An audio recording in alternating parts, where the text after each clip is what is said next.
Shalom, peace. I'm your brother Gabar. This is Intelligent Hebrew. Today's lesson is really going out to all the brothers and sisters who out there who maybe you don't really believe in the Most High in Christ. Maybe you don't believe in no God. And a lot of times our reasoning behind that is something simple like, if God really exists, why he let my grandma die of cancer? If God really exists, why all these why all the drive-bys and the gang violence and the wars and all this other stuff, right? So, um, jumping right into that, we're gonna go to Deuteronomy chapter 28, starting at verse 15. And if you know, then you know. Then this is gonna give a lot of understanding and explanation for this, right?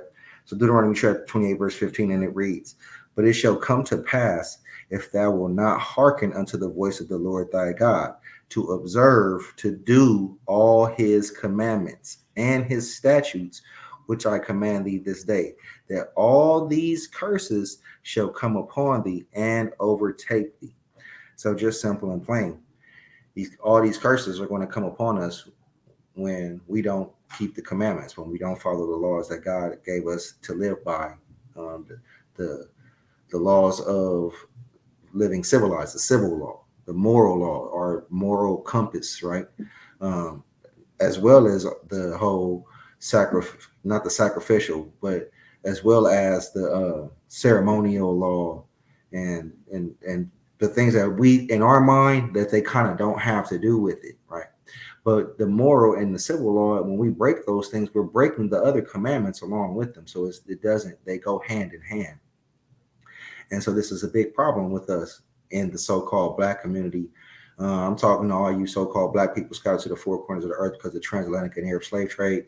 This message is going out to you. You are the children of Israel. You are God's chosen people. So again, Deuteronomy chapter 28, verse 15 says, it shall come to pass. So he's talking to the children of Israel, and he's saying, this will happen. It shall come to pass. If thou will not hearken unto the voice of the Lord thy God. So when we don't hear what the Most High is saying to us, what? To observe and to do all his commandments. See that right there? That's the thing.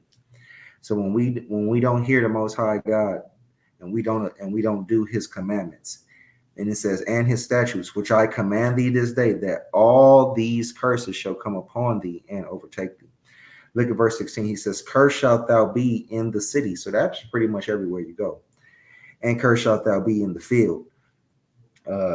There's a scripture where Christ is given a parable, and he explains how the world is the field. So when he's talking about the field, he's talking about in all over the world, in all the cities, and all the towns, and all the countries, and all the states, and all the governments, and all of that, right? These curses are coming, and they're going to overtake us. This is why no matter where we go, we're always in a state of oppression. There is no place where the so-called black people who have gone through the children of the black people who have gone through the transatlantic and Arab slave trade. This is why no matter where we go, there is no one place where we flourish the most. There's no one place where we are the head and not the tail, where we are the governing people, where we are the main ones that hold the wealth and control the politics of that land. This is why, look again, "But it shall come to pass," Deuteronomy 28 and 15. This is a very potent verse. Deuteronomy 28 and 15 says, but it shall come to pass. So it will happen. "If thou wilt not hearken unto the voice of the Lord thy God." So when you don't hear God, when you don't listen to him, right? "To observe and to do all his commandments and his statutes," when you don't keep the commandments and the statutes, which is one and the same, "which I command thee this day, that all these curses shall come upon thee." So they are not only will they come upon thee, look what it says, "and overtake thee." So not only will they come upon you, but they'll overtake you. Then look, he says, "Cursed shalt thou be in the city, and cursed shalt thou be in the field." So no matter where you go, these curses are coming. And this is part of the reason why the Most High has allowed these bad things to happen, this bad stuff to happen. Black on black violence, black on so-called gang violence, the hate between the older generation and the younger generation, or the animosity between the light skin and the dark skin. All these things are there, right? While we get police brutality, while we get paid less than the other nations or counterparts at the workforce. This is why we get the oppression that we get no matter where we go, because these curses have come upon us and they're overtaking us no matter where we're at, whether we're in the city or whether we're in the field. This is what's going on. Let's get Leviticus 26 so the point can kind of be nailed home a little bit more, because there are some of us out there in this world who we're like, oh, I know I'm an Israelite, right? And so we say we know we're Israelite, but understand that when you say you know you're an Israelite, understand that when you say you have a relationship with the Most High, or you believe in God, or you love your Jesus, that understand that not keeping the commandment puts you in a certain situation. It puts you under a situation of representing Him the right way, which means you have to speak His word. You have to walk that walk. I'm not saying you got to be holier than thou, but your attempt at everything that you should do should be to represent your higher self. So that way you can represent yourself as a representative or ambassador or a child of the Most High God, right? So let's go to Leviticus chapter 26. Leviticus chapter 26, and we're going to go to verse 14. Leviticus 26, verse 14, it says, but if you will not hearken unto me and will not do all these commandments, and if you shall despise my statutes, if your soul abhor my judgments, so that you will not do all my commandments, but that you break my covenant. So he's saying again the same thing he said in Deuteronomy 28, verses 15 and 16. What did he say? If you don't hear me, if you don't want to hear the words that I'm saying, and not only do you not hear them, but you hate keeping the commandments, you hate that the Sabbath day is Saturday, and you don't want to do that, and you hate that the holy days are on the days that they are because you want to keep the holy days of the world. When you hate that your parents are trying to make you eat clean, or that you're under the influence or under the house of someone who's making you eat clean, then he says that if you shall despise my statutes and your soul abhor my judgments, so that you will not do all my commandments. So then you feel like, man, I don't want to do that. I don't care about that, right? But that you break my covenant, he's giving it to you right now. He's being straightforward, right? I also will do this unto you, even appoint over you terror. What is terror? Police brutality is terror, man. Dealing with this wicked judicial system here in this country, that's terror, man. The influence that entertainment and social media has over our children here in this country, because it's not allowed. All the social medias and all that other stuff is not allowed in every country, right? But it is where we are at in the masses. That's terror, man. Right? This is terror. It says terror. He says, I also will do this unto you. So the Most High said it, because you hate my commandments and you don't want to hear them. He will also do this unto you. He will even appoint over you terror. Then he says consumption. Consumption is a sickness. And the burning ague that shall consume the eyes and cause sorrow of heart. And ye shall sow your seed in vain, for your enemies shall eat it. So he's talking about us dealing with physical illness as well as mental illness. That's why he says consumption. And if you look down, he says, and shall cause sorrow of heart. That's mental illness. That's depression, right? And cause sorrow of heart, and ye shall sow your seed in vain, for your enemy shall eat it. We're going to work hard, but we're not going to get paid right? And I will set my face against you, and ye shall be slain before your enemies. Ain't that what happens when the police come and we've gone through it just in the past, man, 10, 12 years for sure. It's been a lot with the Black Lives Movement and all the different issues going on concerning stuff that they've addressed, right? Being slain before our enemies with no justice to come to our avail, right? It says, you shall be slain by your enemies. They that hate you shall reign over you, and you shall flee, and none pursue you. And if you will not yet for all this hearken unto me. So after we get the sickness and the oppression, the police brutality and the depression, right? He said, even after all that, if you still don't hear me after I tell you about these curses, what? then I will punish you 7 times more for your sins. So we really can close the book and the lesson could be over with right there, because what the Most High is telling us that if we, he ain't really speaking to the whole world.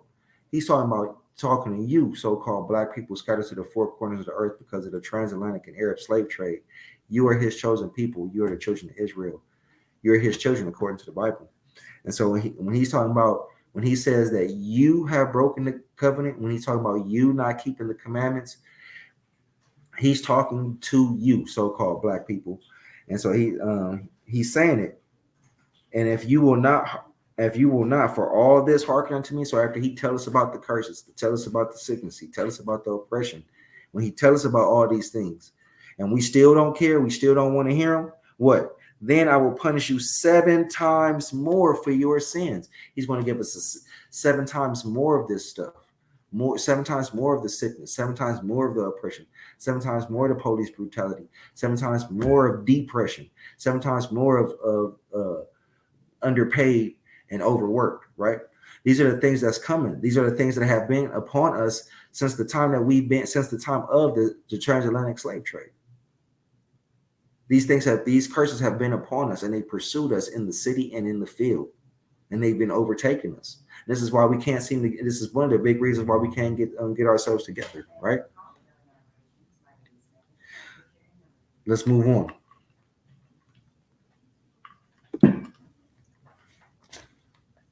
Jeremiah chapter 7, you guys.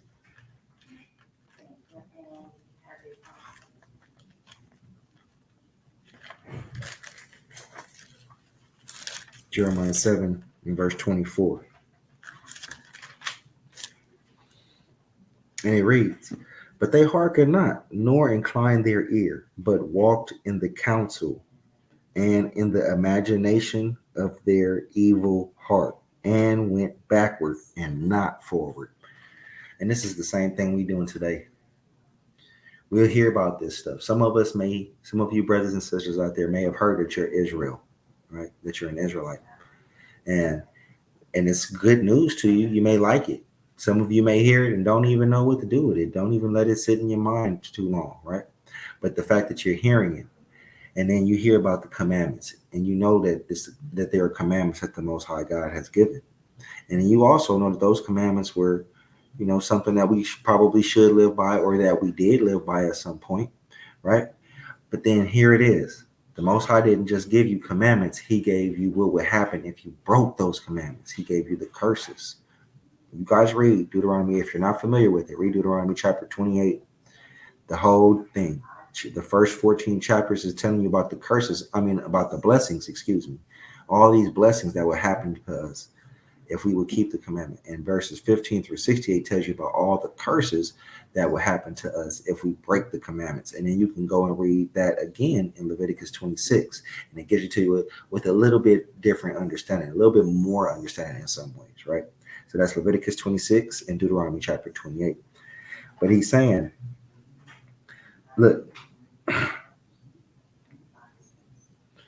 verse 23. He says, but this thing commanded them, saying, obey my voice and I will be your God. This is what the Most High God told us. Obey his voice. What is obeying his voice? And ye shall be my people, and walk ye in all the ways that I have commanded you. This is the commandments, you guys. Simple and plain. We need to walk in the law, statutes, and commandments. This is the remedy to some of the problems that we're having in our community. Black on black crime, the gang violence, the baby daddy, baby mama stuff, right? If we live according to the commandments with the knowledge of the commandments, and we move in it with sincerity of heart, as with that understanding, then we can make moves as a nation with more morale, right? We can do it with a little bit more civility, So this is why he says, obey my voice and I will be your God, and ye shall be my people, and walk ye in all the ways that I have commanded you, that it be well unto you. But, verse 24, but they hearken not. We didn't hear it. Nor incline their ear. We didn't even be like, what you say? What? That's inclining your ear. What? What's going on? What'd you say? I didn't hear you. That's when you incline your ear. He says, but they hearken not, nor incline their ear. But so we did do something, we didn't hearken or we didn't hear it, and we didn't try to hear it, but walked in the counsel and in the imagination of their evil heart, and went backward and not forward. And this is why we can't get out the rut. We're constantly going backward. But why are we going backward? Because he's explaining to you. We walk in the counsel. We walk in the counsel and in the imagination of our own evil heart. This is why we're going backwards. This is why we can't progress. This is why, look, I'm a hip hopper. I love hip hop. I remember when I was young, I remember the early stages of it. And so this is why rappers today get all this money. And yet our community doesn't change. But our community has a whole bunch of rappers all in it, all throughout it. Successful, unsuccessful, in the middle. But our community doesn't gain any wealth. Those individuals do, but our community doesn't. This is why morally our community hasn't gone forward. We've gone backwards. Comparing us to a lot of my heroes come from the civil rights movement. If you comparing us, looking at us during the civil rights movement, our women compared to, you look at Angela Davis, right? An Asada Shakur, right? And then you look at what I guess Meg Thee Stallion and the Sexy Red. And these are the two influences on our women, right? What's the influence on our men? You name any of the male rappers, and then who would you compare them to? Malcolm X, Martin Luther King, Huey Newton. We've gone backwards. Instead of having strong men and strong women, we have a bunch of entertainers, a bunch of clowns. And I'm not saying it in a disrespectful way. Sure, they make their money. They can buy the job that I work for and fire me tomorrow if they wanted to. But the point, that's besides the point, because I'm talking about us as a community, us as a nation. We've gone backwards. Let's read it again. He says, but they hearken not, nor incline their ear, but walked in the counsel and in the imagination of their evil heart, and went backward and not forward. And this is what we've been doing because we don't want to keep those commandments. We'll go to a religion and try to see what they tell us to do, but we won't read the scriptures and see what it says to do. We'll go to our grandparents. We'll go to our own parents. Guess what? Some of us don't go to the parents. Some of us go to our older siblings. Some of us don't have older siblings. Some of us go to what? To our friends, to the homies. You know what I mean? We do stuff like that, and then we get an advice from people who don't know, who make speculations. People say, oh, yeah, I read the Bible 1,000 times. But they can't tell you, they can't break nothing down. They can't explain nothing to you. They can read what they think they understand. But if I give you a book and just tell you to read it without giving you any understanding on what you're reading, when you go into it, no background, no history, no nothing, then you're lost. This is why we're going backward. This is why we're not going forward, because we're going in the counsel and the imagination of our own evil heart, because we're not hearing the Most High, because we're not inclining our ear to his commandments, right? Let's stay in Jeremiah. Let's go back a couple of chapters. Jeremiah chapter 4. Well, Jeremiah chapter 4, let's go to verse 22. And so because we've gone after the counsel and imagination of our own evil heart, what have we done? Watch this. Jeremiah chapter 4, verse 22. What does he say? My people is foolish. They have not known me. They are sottish children. They have none understanding. They are wise to do evil, but to do good, they have no knowledge. Man, and this is why all the bad stuff happens to us. This is why we have the gang violence and the disrespect between baby mothers and baby fathers. Excuse me. This is why we have the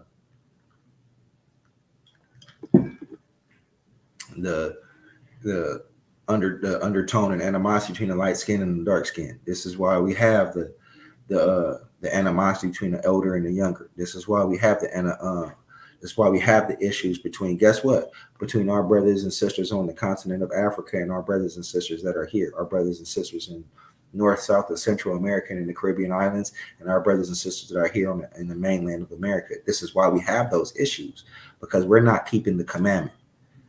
Yes, the ceremonial laws. Yes, most definitely. Um, most definitely. But I'm talking about the civil law. I'm talking about the moral law. Yes, yes, the ceremonial law. Yes, and all the other commandments as well. Yes, but I'm more so pointing at the civil and the moral things, because when we don't do the civil and moral things, we're breaking the other commandments as well, indirectly and sometimes directly. So because we went after we went into counsel and went after the imagination of our own evil heart, what happened? Verse 22, he's first Jeremiah 4:22 says, "For my people is foolish. We're doing foolish things." What is the foolish things? Gang violence.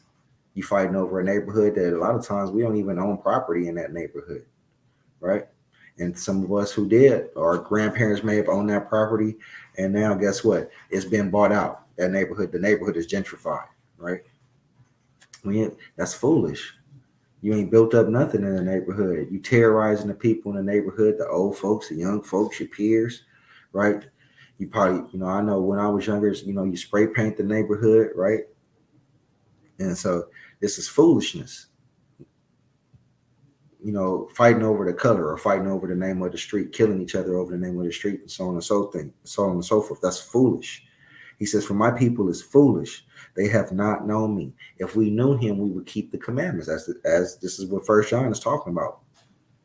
If we know him, we'll keep his commandments. Right? What else is foolish? Are women depending on the government to pay rent, to buy food? Right? That's foolishness. We should be looking for other ways. We should be depending on one another. We should be there for one another. The commandments command us to be that, to do that, to look out for the family, the single parent household, or the children who aren't doing well. We need to look out for those. The less fortunate, Scripture say, don't oppress the poor. We need to be looking out for our nation ourselves, right? This is foolishness for us to do that. It says, "For my people is foolish. They have not known me. They are sottish, and they have none understanding. They are wise to do evil." We know how to go fight. We know how to go shoot the club up. We know how to go do a drive-by. We know how to flip a bird. We know how to sell these pills. We know how to do all of this stuff. But to make a situation, to apologize and make a situation right with your brother, we don't know how to do that. We don't know how to talk to people with sense. Everything has to be sarcasm and with animosity and attitude, right? This is what we have to do. This is the thing. We are wise to do evil.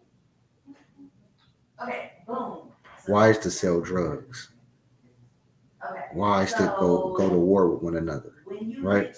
He says, "But to do good, they have no knowledge." No knowledge, right? What is good? Romans 7 tells us that the commandment is good, right?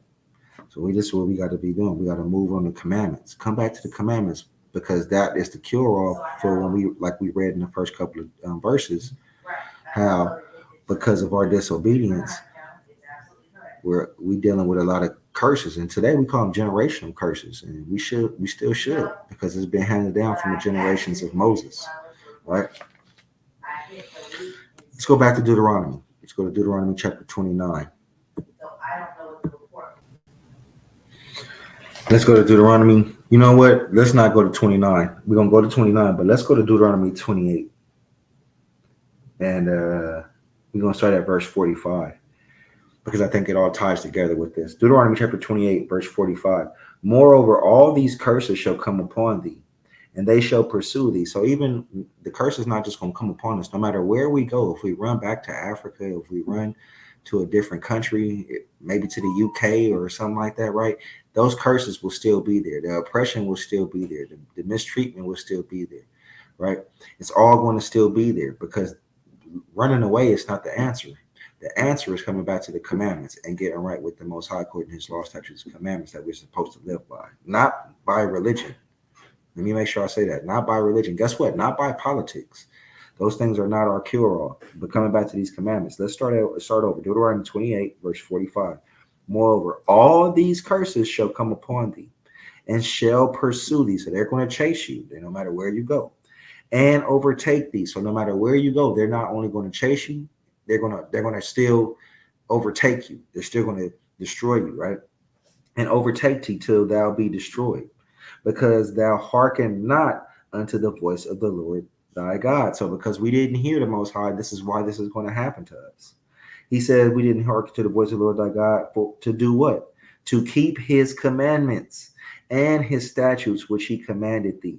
So because we didn't keep the commandments, not only will these curses come upon us, but they're going to chase us and overtake us until we be destroyed, because we don't want to hear it. We don't want to do it, right? Watch this. Verse 46. This is really the thing ironic, but it all goes together. Verse 46. And they shall be upon you for a sign and for a wonder, and upon your seed forever. So these things will be upon us for a sign forever, that we are the nation that made a covenant or had a contract with God and went against him. We are the nation that is called by God's name, that is called God's children, and we went against him. We went against his way, right? So he says, and they shall be upon thee for a sign. There'll be a sign. There'll be a sign on you, right? And what will this sign do? Let's stay in Deuteronomy. Now go to Deuteronomy chapter 29, and we're going to go to verse 24. Watch this. Deuteronomy chapter 29, verse 24. And there'll be a sign for what?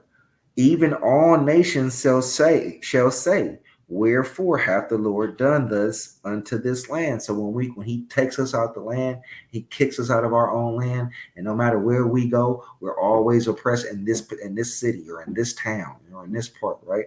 Why have he done this to this land, right? When all the nations shall say, why hath the Lord done this unto this land? What mean the heat of his great anger? Then men shall say, because they have forsaken the covenant of the Lord God of their fathers, which he made with them when he brought them forth out of the land of Egypt. And this is what it is. This is why. It's not it shouldn't be a mystery, because he's telling you over and over again, because we did not keep the commandments. All these things happened to us because we did not keep his law. We did not walk in his law. He was angry with us and allowed this stuff to happen to us, right? Look at what he's saying. Even all nations shall say, wherefore hath the Lord done this unto this land? So why did he do this to this place? What mean the heat of his great anger? Why is he so mad, right? Verse 25, the men shall say, because they, us, so-called black people scattered to the four corners of the earth because of the transatlantic and Arab slave trade, we are the they.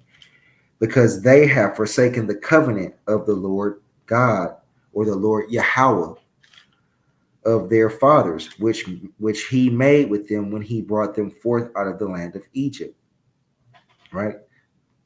For they went and served other gods and worshipped them, gods whom they knew not, whom he had not given unto them. God said that tell you, when you deal with, even though you may think you're dealing with the Most High God of the Bible, but when you're not dealing with his commandments, you're not walking in his ways, you're not taking his word in and taking it serious and trying to do what is pleasing to him in his sight according to these words, then that's a different God. When your God says the commandments are done away with, that's a different God. When your God says it doesn't matter, you can keep whatever holiday you want, that's a different God. When your God says no, you can do whatever Sabbath day you want, that is a different God. This is what he's talking about. For they went and served other gods and worshiped them, gods whom they knew not and whom he had not given unto them. Verse 27, and the anger of the Lord was kindled against this land to bring upon it all the curses that are written in this book. So this is why no matter where we go, whatever land we are in, whatever city, whatever town, whatever state, whatever country, no matter North, South, Central America, no matter East or Western Hemisphere, the land is always going to have the curses that are written in this book. You want to know who the children of Israel are in any place?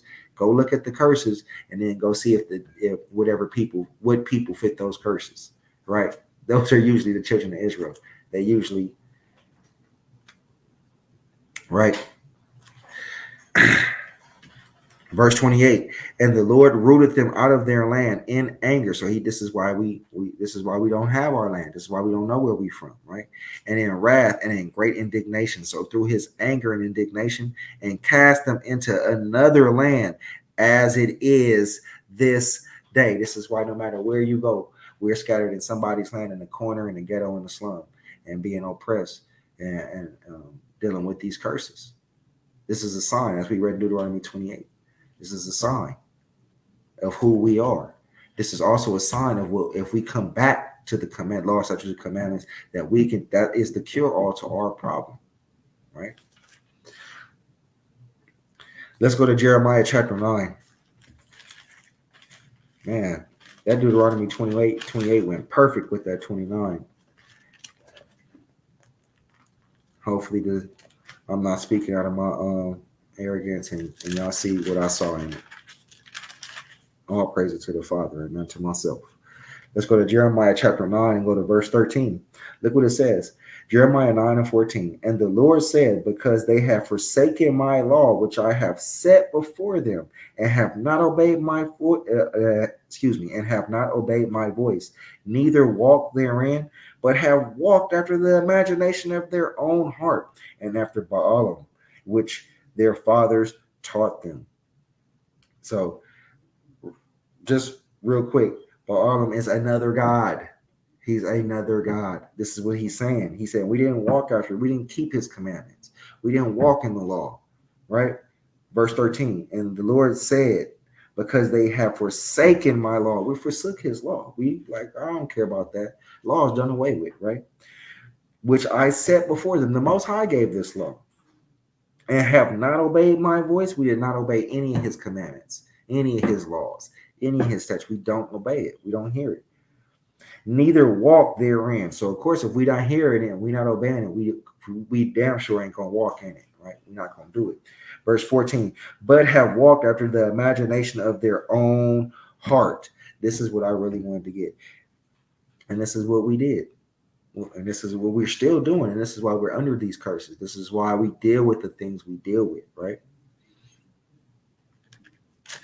Let's go to Proverbs chapter 4, verse 1.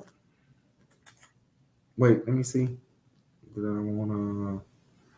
Yeah, let me stay in Jeremiah, actually. Jeremiah 9. Let's go to verse 16. Let's read 13 and 14 one more time. And the Lord said, because they have forsaken my law, which I set before them, and have not obeyed my voice. Y'all see it. Because we forsook the law and not obeyed his voice, neither walked therein, but have walked after their own imagination, after their own heart. Let's go to verse 16. Verse 16. This is Jeremiah chapter 9, verse 16. I will scatter them also among the heathen. So this is just touching on what the transatlantic and Arab slave trade, on us being traveled to the four corners of the earth. This is one of the curses that's upon us in Deuteronomy chapter 28, right? And so this is why he says, I will scatter them also among the heathen, whom neither they nor their fathers have known, and I will send a sword after them till I have consumed them. See, he's talking about war. He's talking about oppression. This is what's going to come upon us because we're not keeping the commandments. We just read in verse 13. We're not walking in his laws and his commandments, right? Let's stay in Jeremiah 9. Let's drop down to verse 21. Jeremiah 9:21. So because we're not keeping the commandments and he's going to let these things happen to us, what happens? It says, for death has come up into our windows and has entered into our palaces to cut off the children without and the young men from the streets. I don't know if y'all are reading into this or if y'all can see it, but this is talking about that gang violence. Let's look at it again. Just keep gang violence on your mind as we go through this verse. He says, for death has come up into our windows. What happens? The drive-by shootings, or somebody shoots up the house, or somebody shoots up the party, right? Or guess what? That innocent person or that stray bullet come through their window because they just shooting randomly. It says, and for death has come up into our windows and has entered into our palaces, into our homes, right? To cut off who? The children. It's always the young people, right? If the young man, if he grow up in gang violence and he make it through prison and gang violence and gets old, It's a big deal. But usually it's what? It's the children getting caught up in the middle of it. This is why he's saying, and it's entered into our palaces, in our home, to cut off the children from without. Where are the children without? And the young men, where are they at? It says the young man from the streets. This is what this talking about. We need to come back to the commandments. As he said in Jeremiah, we still in Jeremiah 9. If you go back to verse 13, this is where he says, because you have forsaken my law and have not obeyed my voice. He says, because you haven't done that, because you walk after the imagination of your own heart, because you feel like this is what you need to do. Because gang violence is what you want. Because being a thug is what you want. Being from the set or being from the hood, that's what you want. Not understanding that you're just breaking the commandments of not loving your brother as you love yourself. Right? And because you don't want to love your brother as you love yourself, what happens? Verse 16, he gonna scatter us. This is why we're scattered into the four corners of the earth, because gangbanging is not new. That's just tribal warfare. So it's the same thing that happened to us when we were in Africa. Right? And then what? Verse 21, he says, because we didn't want to walk in his law, statutes, and commandments, what? He says, death has come up into our windows and has come into our homes. To do what? To cut off the children and the young men from the streets. Come on, y'all. Pay attention to those words. The Most High don't miss nothing. Let's go back to Deuteronomy chapter 28. Deuteronomy 28. 28 and 58. So we just dealt with being scattered to the four corners of the earth. We dealt with gang violence, right? Because a lot of us want to know if God really exists, why all this gang violence? If God really exists, why are we being oppressed like that? Right? Let's go to Deuteronomy 28 and go to 58. The book of Deuteronomy chapter 28, verse 58. And if thou wilt not observe to do all the words of this law, so you see what I'm saying? So if we don't do all the words of the law, if we don't keep these laws, what's going to happen? If thou wilt not observe to do all the words of this law that are written in this book, that thou may fear the glorious name, the glorious and fearful name, the Lord thy God, then the Lord will make thy plagues wonderful, and the plagues of thy seed, even great plagues, and of long continuance, and sore sickness, and of long continuance. See what he said? Sickness. This is why our people have some. This is why some of these illnesses don't bother these other nations the way they bother us. This is why we have some of the higher rates of heart disease and high blood pressure, hypertension, diabetes, and going on and on and on with these different things, right? This is why, look at what he says. He will make thy plagues wonderful, and the plague of thy seed, meaning it's going to be generational, even great plagues, and of long continuance. They're going to go on for a long time. It's going to be a long period in the family, right? And of sore sickness. And it's going to be something that's going to be painful. It's going to be a bother, right? Watch this, verse 60. Moreover, he will bring upon thee all the diseases. You see that word? He's going to bring all the disease. What is disease? Sickness. He's going to bring, moreover, he will bring upon you all the diseases of Egypt, which thou wast afraid of, and they shall cleave unto thee. This is why some of these sickness don't leave us. You had, your father had it, now you had it, and now your son had it, or your children had it, right? This is what it is talking about. It says the disease, he says, he will bring upon thee all the diseases of Egypt, and they shall cleave unto thee. Let's get verse 61. And also every sickness and every plague which is not written in the book of this law. So we need to understand the law so we can understand some of the sicknesses that may even come upon us.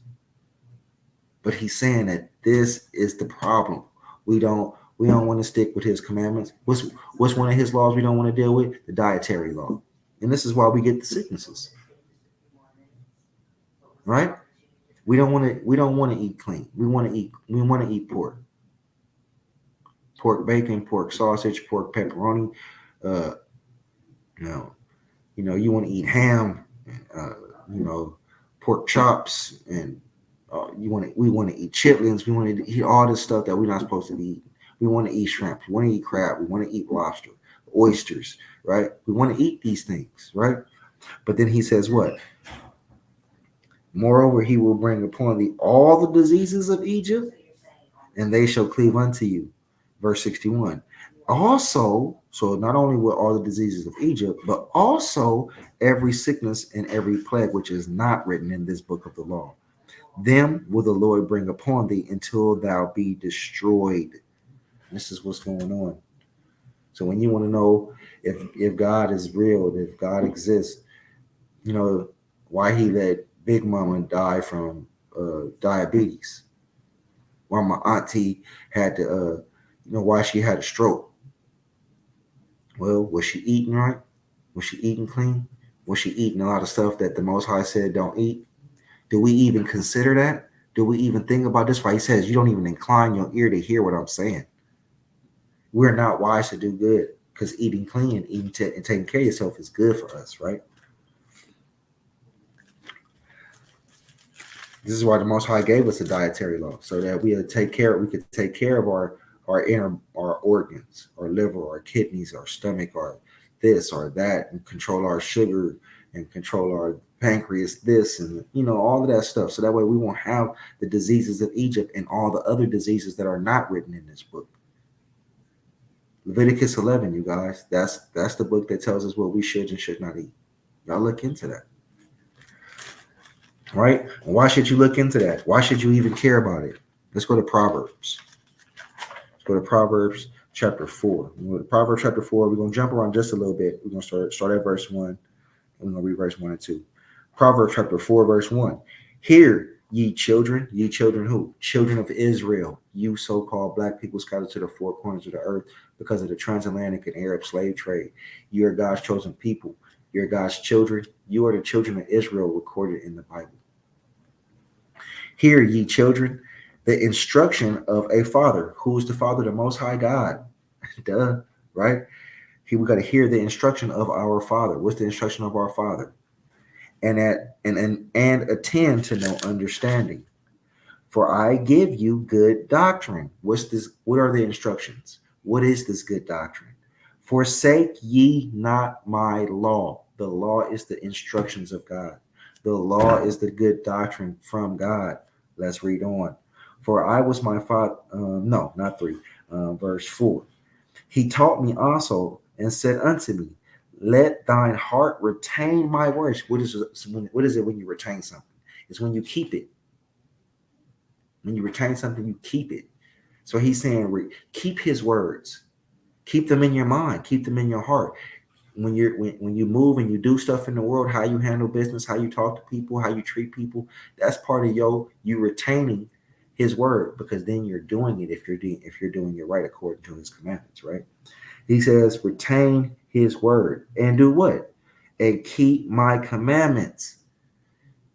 Retain his word, keep his commandments. But that's not all to that verse. He says, keep my commandments and what? And live. So the law is the instruction and the doctrine. And he's telling you, keep his commandments and live. What do you mean and live? Stay in Proverbs 4. Let's drop down to verse 22. He says, and live. Watch this. For they are life unto those that find them. When we keep his commandment, it is life to us. Right? Y'all, for all y'all who grew up playing video games, and if you've seen the heart and you take your video, man, and you go touch the heart, it gave you more life, right? It gave you more energy, it gave you more power, or whatever it was. This is the same thing the Most High is saying. Keeping his commandments gives us life. It gives us better quality of life here on earth and in heaven. Right? He said, for they are life unto those that find them. Watch this. And health. Man, what is he saying? He's saying that, man, if you keep my commandments, you fast every once in a while, you eat clean, right? It'd be health. He says, and health to all their flesh. So if we keep the commandments, it's life and health to our flesh, to our physical self, is what he's saying. Maybe Big Mama didn't have to die of diabetes or hypertension or high blood pressure or get her foot cut off if she had kept the commandments and ate clean. It's something just to think about and consider. Maybe even try, right? Let's go to James chapter 4. We almost done, y'all. I'm trying to keep y'all too long. James chapter 4.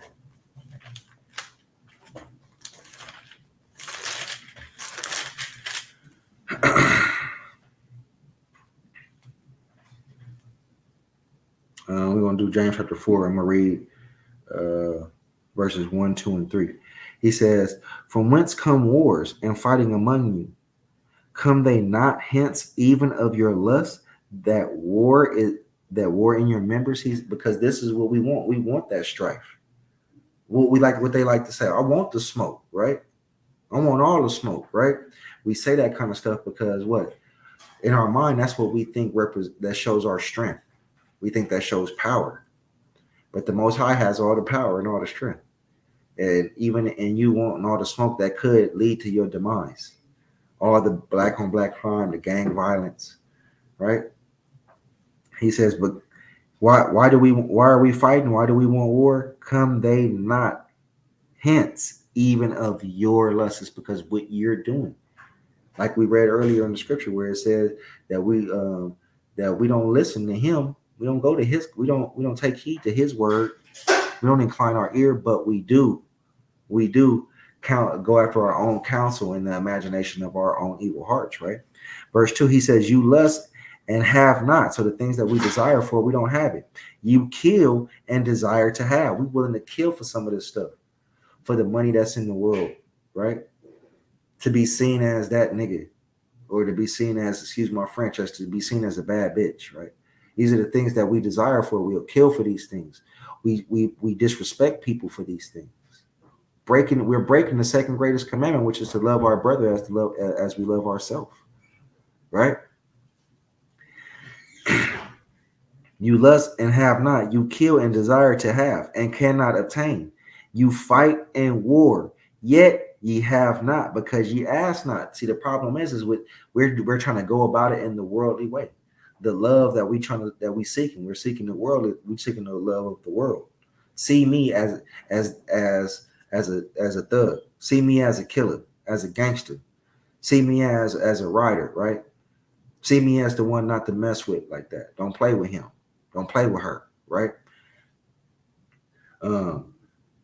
We like that, and so we're not asking the Father for that. We're not praying. We're not trying to come according to knowledge, wisdom, understanding, and righteousness. Nah, we'd rather just go out into the world and get it from the world and get that love and get that respect and get that honor from the world, right? And this is why he says, "You ask, but yet," he said, yet ye have not, because you ask not." We never go to the Father like, "Father, make me be a great man." Nah, we're gonna try to be that man in the street by being disrespectful, by fighting, by stealing, by killing, by selling dope, or whatever it is. Watch verse 3. This is the thing. This is what I really wanted to get. Verse 3 says, ye ask and receive not. So when you do ask, you don't get what you want. So when Big Mama's sick and she got to get her foot cut off, or when Paw got he got a high blood pressure and he in the hospital and it looked like he ain't gonna make it, or the homie got shot up and it looked like it's looking bad right now, and you praying to God and you saying, don't let him die, right? Don't let these people die. You ask and receive not, because ye ask amiss. What are you asking for? You asking within your lust. You asking within your flesh. You asking in the world. You're not asking for the Most High in righteousness and truth, according to knowledge, wisdom, understanding. You're not asking willing to sacrifice the world to be right with him, so that he can have your back, so he can guide your steps, so that he can be the strength or the power and that's behind you, that drives you, right? You ask and receive not, because you ask amiss. That's what that's saying right there. When you ask amiss, what does it say? That ye may consume it upon your lust, upon your physical worldly desire. You're not asking so that you're not asking that Paul live, even though he got high blood pressure. You're not asking for him to live so he can clean up his diet and maybe go walk for 30 minutes every day and get some fresh air and sunshine. No, you just asking just so he can live, so he can be around. But he gonna keep eating all the unclean food. He gonna keep eating it and drinking and smoking cigarettes, right? He gonna keep living the same way. He ain't gonna repent. He ain't gonna change nothing. This is what it is saying when it says, ye ask amiss that ye may consume it upon your lust. You asking that the homie live even though he even got shot up. You asking that the homie live, but the homie been shooting people. He been robbing people. He been killing. He known throughout the hood. He known through several hoods as a killer. And now you asking that he don't die, but this is his just. This may be his just punishment. Maybe his just judgment from the Most High. But you asking for him to stay around so that way y'all can go back and kill whoever shot him up, or so y'all can do some more dirt, or so y'all can continue to live in this in a wicked black on black gang violence infested community, so that you can continue that. Right? You ask. He says, you ask amiss that you may consume it upon your lust. This is what that is talking about, you guys. Let's read on. Drop down to verse 7. So what do we need to do? How do we fix that? Stay in the same chapter. Watch this. Verse 7. Submit yourselves therefore to God. We need to submit to the Most High. Obey his commandments. Obey his laws. Walk in them.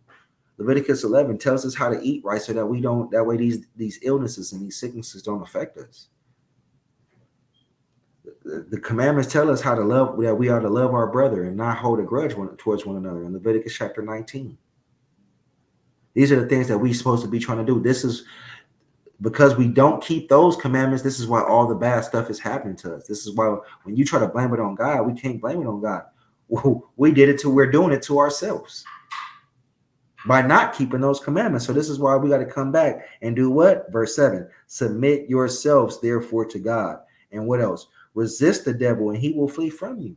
The desire to go out and bang the set and go kill another black person that looks just like you.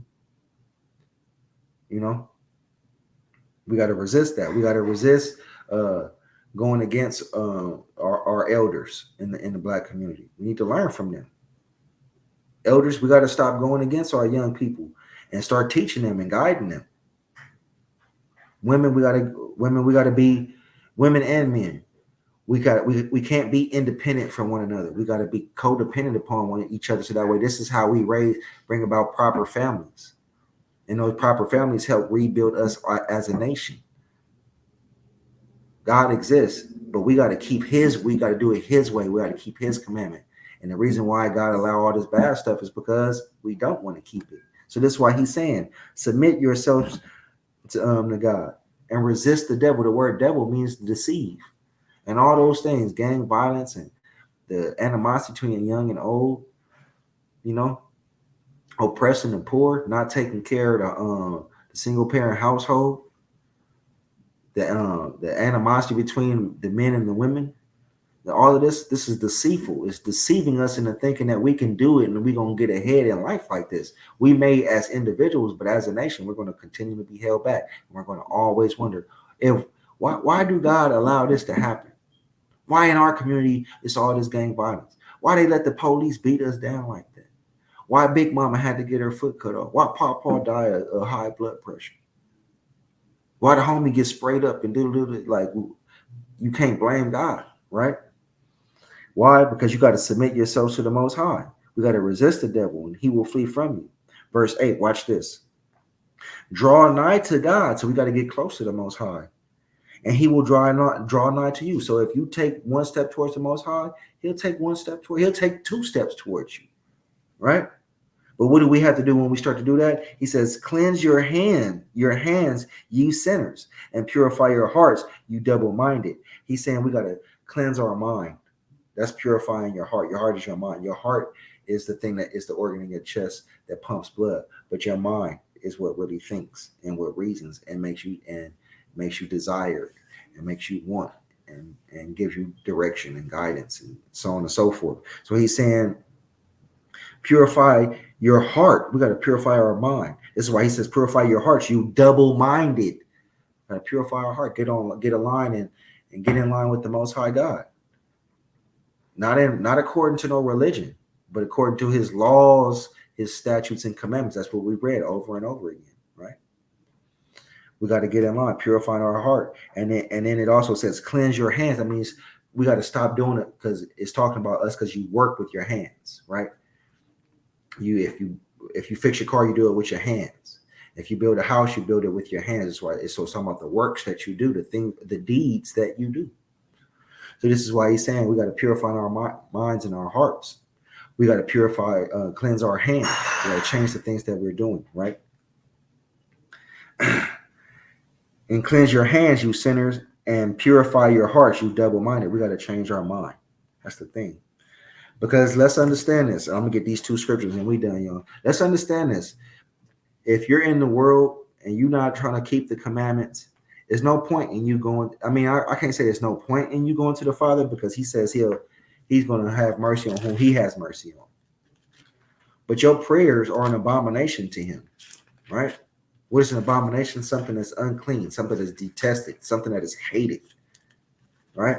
So watch this. He says, this is Proverbs chapter 28, verse 9, and he says, he that turn away his ear from hearing the law. So when you don't want to hear the law, you don't want to hear the commandments. When you're like, I don't want to hear that. I ain't worried about that right now, right? I know a lot of people feel like they'll get right with God towards the end, right? Yeah, okay. When you keep turning your ear away from the law, when you turn your ear away from hearing the law, what does he says? Even his prayer shall be an abomination. Even your prayer is abomination to the Most High when you're not hearing his law, statutes, and commandments.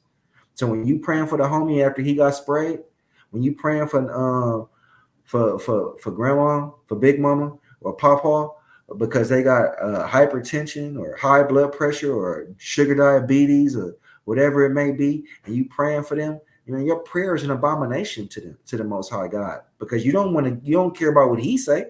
You don't care about what he said is right and wrong. You don't care how he said how to handle these situations or what to do. You don't care about loving your brother. So why should he care that you love the brother who got sprayed? That's from the set. Why should you didn't care to for you and Pawpaw and Big Mama to eat right when it was here, and you not praying for them to come back so that the homie who got sprayed so he can come back and be a righteous man? You not praying for Pawpaw and Big Mama to come back and they gonna change their life and eat clean and take care of themselves. You praying so they can continue in those sins. So your prayer is an abomination to the Most High. It's hated. It's something detested. It's disgusting. Right? Your prayer is. Right? Watch this. This is our last one. Deuteronomy chapter 30. Deuteronomy 30, and we're gonna get verse 16. So let's understand that if you want answers to why all these things are happening, if you want to start solving the problems in the so-called Black community or even around the world, really, but it starts with us, so-called Black people scattered to the four corners of the earth because of the transatlantic and Arab slave trade. You're the chosen people of God. You're the children of Israel. You're God's children according to the Bible. So it really all starts with us. We got to come back to his words, his law, statutes, and commandments. But look at what he says here. This is Deuteronomy chapter 30, verse 16.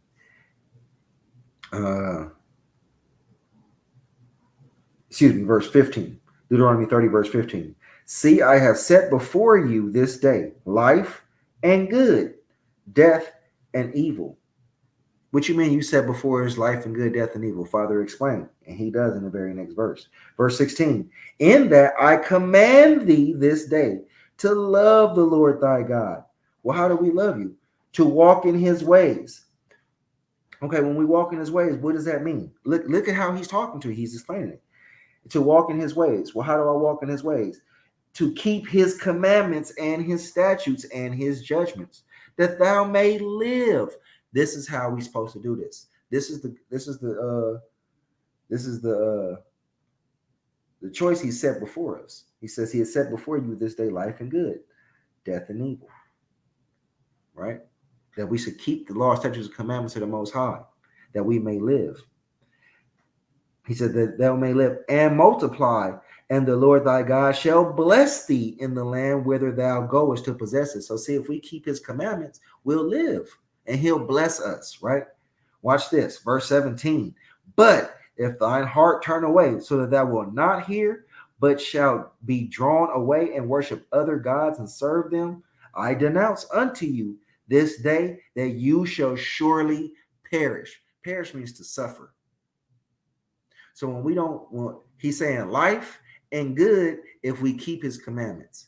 But he says we'll surely perish and we'll find death if we don't keep the commandments, right? That ye shall surely perish, and that ye shall not prolong your days upon the land. So we'll die. We'll be dying off. Whether thou passes over Jordan to go to possess it. I call heaven and earth to record this day against you, that I have set before you life and death, blessing and cursing. Therefore, choose life, that both thou and thy seed may live, that thou may love the Lord thy God, and that thou mayest obey his voice, and that thou may cleave unto him. For he is thy life, and the length of thy days, that thou mayest dwell in the land which the Lord sware unto thy fathers, to Abraham, to Isaac, and to Jacob, to give them. So that's simple and plain. If we keep the commandments, life and good and blessing. If we don't, what does he say? He says cursing and death, being scattered to the four corners of the earth, black on black crime, gang violence, right?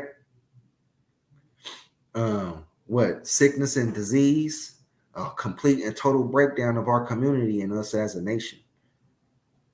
Coming back to the Most High's commandments is the only way. That's life. That's blessings. I don't want to keep y'all. I didn't intend for the lesson to be this long. I pray that this planted the seed or tilled the ground or watered the plant. But of course, we know the Most High give the increase. And as always, I give all honor and praise and glory to the Most High, Father God, and none for myself. I'm your brother Gabar. This is Intelligent Hebrew. That I say peace. Shalom.